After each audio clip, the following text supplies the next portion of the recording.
Alrighty, welcome back everyone. We just talked about the transfer portal and just checked Twitter a little bit more thoroughly. Looks like Eric Singleton or Hayes Fawcett has not posted anything in particular about him.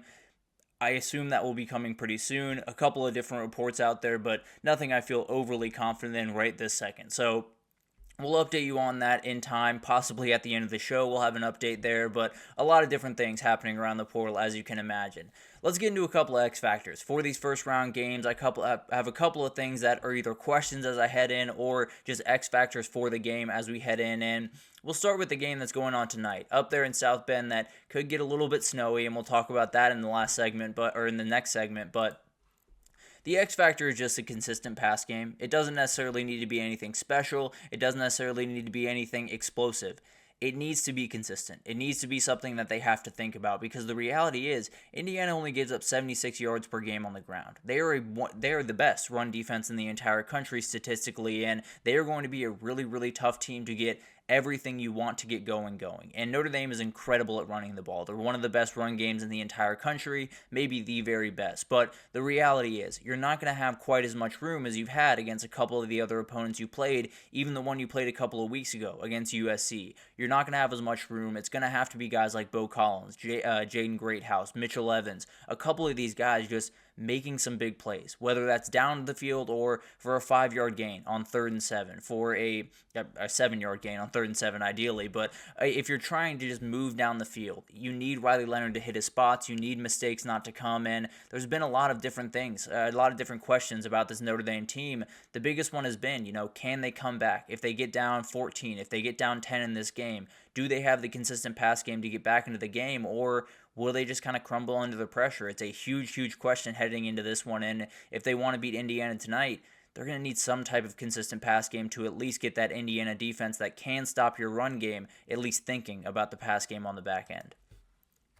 Explosive pass plays on the other side. I don't think it's necessarily just consistency. I think they got to go downfield, and the problem is it's snowing quite a bit up there in South Bend right now. I don't know if that will continue into kickoff. It sounds like there could be some flurries as we get into kickoff, but that definitely does hurt this just a little bit. But according to PFF, in the USC game, Christian Gray gave up 130 yards and 2 scores.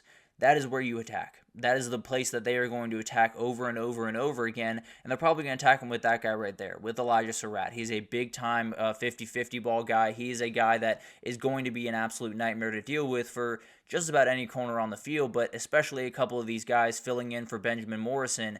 He's going to be a huge player in this game. And Curtis Rourke has been great at throwing these balls this season. He is 22 for 46, 745 yards, 8 touchdowns, and only 2 picks on passes over 20 yards. That is absolutely elite and could be the difference maker tonight. If they can make a couple of plays, especially early in this one, this game could change very, very quickly, and Indiana could be moving on to the quarterfinals to face off against Georgia. For Penn State, it's the wide receiver difference makers. You're going to need some on Saturday against this SMU group because, for whatever reason, people do not believe that this SMU defense is good. For some reason, people believe that it's all just because they were in the ACC. The reality is their linebacker duo might be the very best in this entire tournament. They are absolutely elite in every way. Kobe Wilson and Ahmad Walker are problems. They're going to be absolute beasts in the interior of this defense, and the defensive line can get after some people. I get Penn State is going to have the size advantage. They will definitely have it. I don't know if it's going to mean all that much against this really aggressive, really intense SMU defense, so they need players on the outside. This can be Omari Evans, who made a big-time catch in the Big Ten Championship. Harrison Wallace, likely been the most consistent player on the outside for them all season. Liam Clifford obviously needs to be a player that steps up here and there. Because the reality is Penn State running the ball is not going to get him a comfortable win here. It might get you a win. You might be able to sneak away with a little bit of a 23-20 win or something like that. It's not going to be pretty, and it's going to be very, very nerve-wracking. And then you're going to go to play a team in Boise State that is going to be able to slow the ball down as well. And if you run the ball there, one mistake can make a difference in that game. So having Tyler Warren obviously makes this easier. It takes a lot of the pressure off the wide receivers, but you're probably going to be playing one of the top 3 defenses that you've played all year on Saturday, and you're going to need players on the outside to just make some plays here and there throughout this game, or it could get a little bit ugly, and that's probably exactly what SMU wants. But On the other side, SMU, if you can't protect the passer, you're going to have a very, very bad problem because this Penn State up front is absolutely terrifying. They have 4 guys with at least 3 sacks on the year. Obviously, Abdul Carter leading the way with 10, but remarkably good group up front for Penn State. It is a solid group up front for SMU as well. They did a good job against Clemson last week, had a couple of pressures early, had a couple of leaks early in the game, but had done a great job. It sounds like Savion Byrd and PJ Williams are going to be huge in this game. Those are the 2 tackles for SMU, and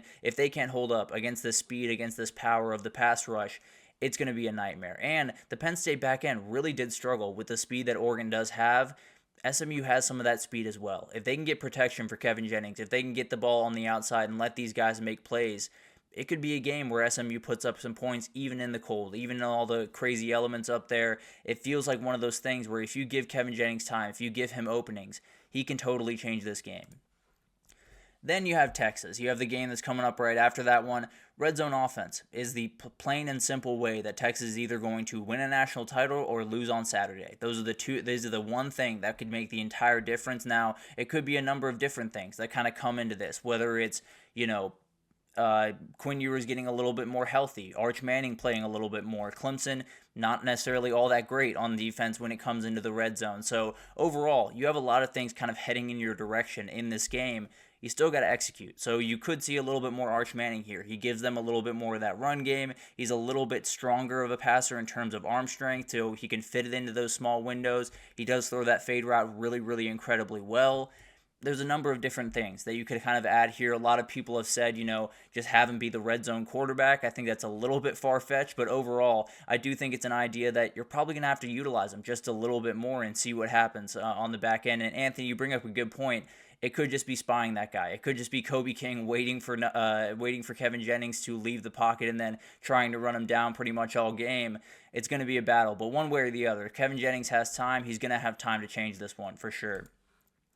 On the other side for Texas, Clemson has a running back problem, just plain and simple. Phil Mafah will not be 100% for this game. It sounds like he'll be a little bit closer to 100% than he was in the ACC Championship, but he is nursing a shoulder injury. It sounds like Jay Haynes is out for the year with an ACL tear, which is absolutely terrible. You hate to see a guy go down, especially in this time of the year, but sounds like it's going to be Keith Adams Jr., who has not had a carry since the Citadel game.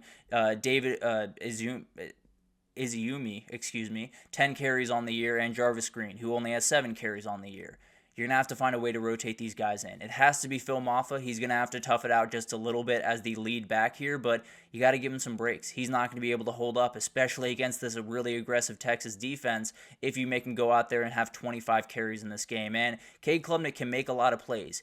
He can't make all the plays, especially against this linebacker group. He is not going to be able to make all the plays with his legs that he's always capable of making. You're going to have to get the conventional run game going some way or another, and it really just comes down to rotating these guys in, making sure that everyone is fresh, and making sure that your number 7, the big guy up front, Phil Mafah, is feeling as good as he can be going into that fourth quarter. Ohio State, it's very, very simple. If their O-line plays well, they will win this game. If they do not play well, they will lose. Plain and simple. And the Tennessee D-line, it might not be outright better than Michigan, but it's very close, and I might just lean Tennessee's direction in terms of which D-line is a little bit better. It's definitely the best D-line in the entire CFP field, and we saw what happened when Michigan played Ohio State. They got Michigan absolutely manhandled this offensive line, and they have to find a way to right that ship. And it comes down to Donovan Jackson locking down that left tackle position against some of the pass rushers that Tennessee has, especially James Pierce Jr., and then Carson Hinsman, Austin Saravel holding up in the inside because they got some dudes on the inside too, including Bryson Easton and a lot of these other talented players. It's huge for Tennessee. Tennessee knows that this offensive line is a weakness right now. They will be in attack mode just from the jump of this game.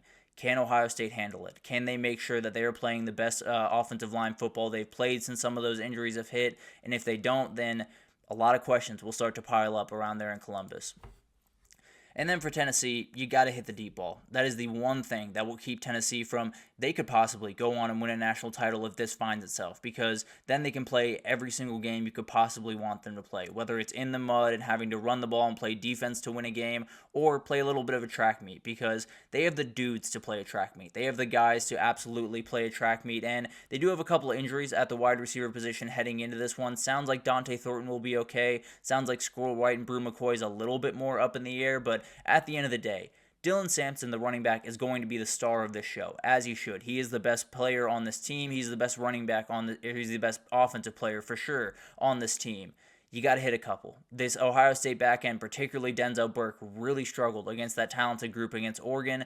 This is going to be the best group that they've faced since then. So can Tennessee get behind him? Then can Nico hit the guys when they're open? He has really struggled with that, and it's kept Tennessee from winning the Arkansas game. It's kept them from blowing out a team like Alabama or blowing out a couple of these other teams that they've really struggled with. They could pull away if they're able to hit a couple of these balls, especially in a game where Ohio State's going to be reaching a little bit, they're going to be worrying a little bit. You hit a deep ball early, some of these fans are going to get really nervous, and the boos might start coming out a little bit earlier than they're ready for. But it's going to be an incredible weekend. There's a lot of different X factors as we head into this thing.